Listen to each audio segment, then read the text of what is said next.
Friday, September 1. My last class of the day is Language Arts with Mrs. Bridges. If you think we're slugs in the morning with Ms. Alvarez, you should see us by sixth period. Some kids actually fall asleep, but I don't think they're completely to blame. By the time we get to sixth period, the portable's air conditioners have been struggling along for 7 hours, with the doors constantly opening and closing.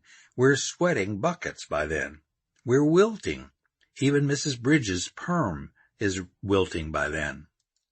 But today, when the speaker crackled on and the gong bell sounded, I was filled with new energy. I hefted up my gym bag and set off for the soccer tryouts. Just to the south of the portables is a baseball diamond with a scoreboard that says, Lake Windsor Middle School, home of the Seagulls. The soccer field is to the left of that, next to a stretch of undeveloped land. As I left the wooden walkways, Joey fell into step with me, and we jogged together to the fields. "You're a pretty good goalie, right?" he asked me. "Right," I said. "Then I'm going out for fullback." "Hey, we need at least 2 goalies. What if I get killed?" "You're not going to get killed. I'll play fullback. I like fullback. You get to knock people down." "Suit yourself." Joey pointed to a circle of kids near the sideline. "Check out Tommy over there, the kid with the ball. He's from the Philippines. Awesome display, man. Awesome." I looked over and recognized a kid from my homeroom, Tommy Acozo. He had a group of guys standing around watching him like he was a juggler. We stopped to watch him too. He kept hitting the ball straight up in the air with his head, feet, and knees, never letting it touch the ground, just keeping it going and going and going.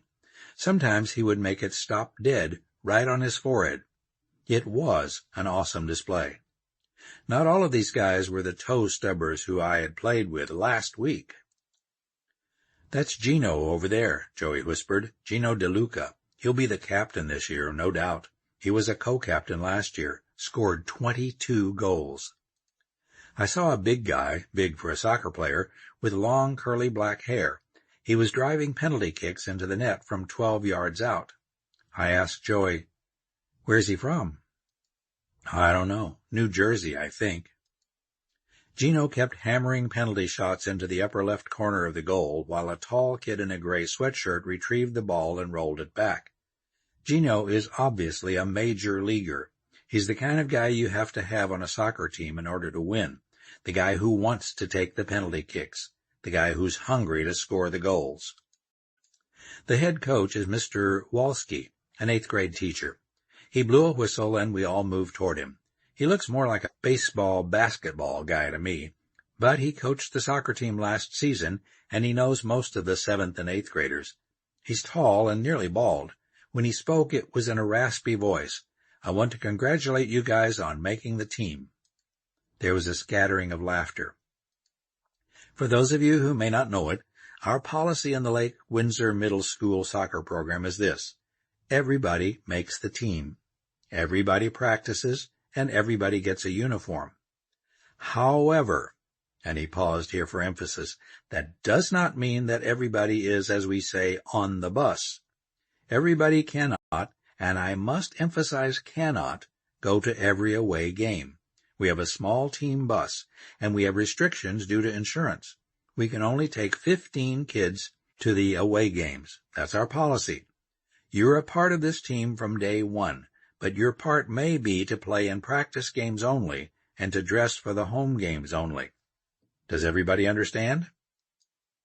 There were nods around the group. The coach continued, "Okay, let's get started. Gino, you're the captain. Take them twice around the field.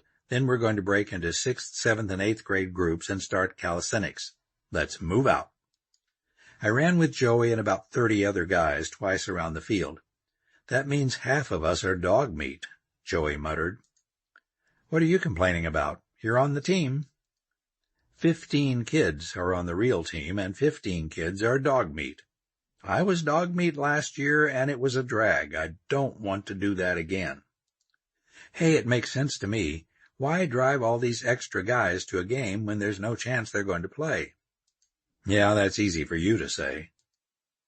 After calisthenics, we broke into groups to kick the ball around. I had no reason to do that, so I found my gym bag and got out my goggles, knee pads, and elbow pads. Gino and some other 8th graders were back at the goal kicking shots at the kid in the gray sweatshirt. I walked up next to the goal and stood there until they couldn't help but notice me. The kid in gray checked out my goggles and said, "Yow, it came from Mars." The 8th graders laughed, but when I didn't go away, Gino said to me, "You here to play, or are you here to model sportswear?" "To play." Gino motioned, and the kid in the gray sweatshirt stood off to the side. I moved into the goal, dead in the center, and placed my heels on the chalk line. A kid with red hair was next in line to kick. He took a shot that rolled wide of the goal. I never even moved. I was waiting for Gino, and he knew it. He called for the ball and then placed it with care on the penalty line. He stepped back 3 paces and looked right at me. I got down into my goalie crouch, a coiled spring ready to release. Gino shouted like a samurai, took 2 quick steps, and started his powerful kick. I sprang up and to my right, exactly where I had watched him kick every other penalty shot. I heard the sound of his foot walloping the ball, and then I felt it smack against my right wrist. The ball flew away from the goal as fast as it had flown in. It sailed toward the far sideline. I hit the ground and popped up immediately, ready for more. Gino looked at the ball bouncing away in the distance and then looked back at me. He seemed genuinely surprised.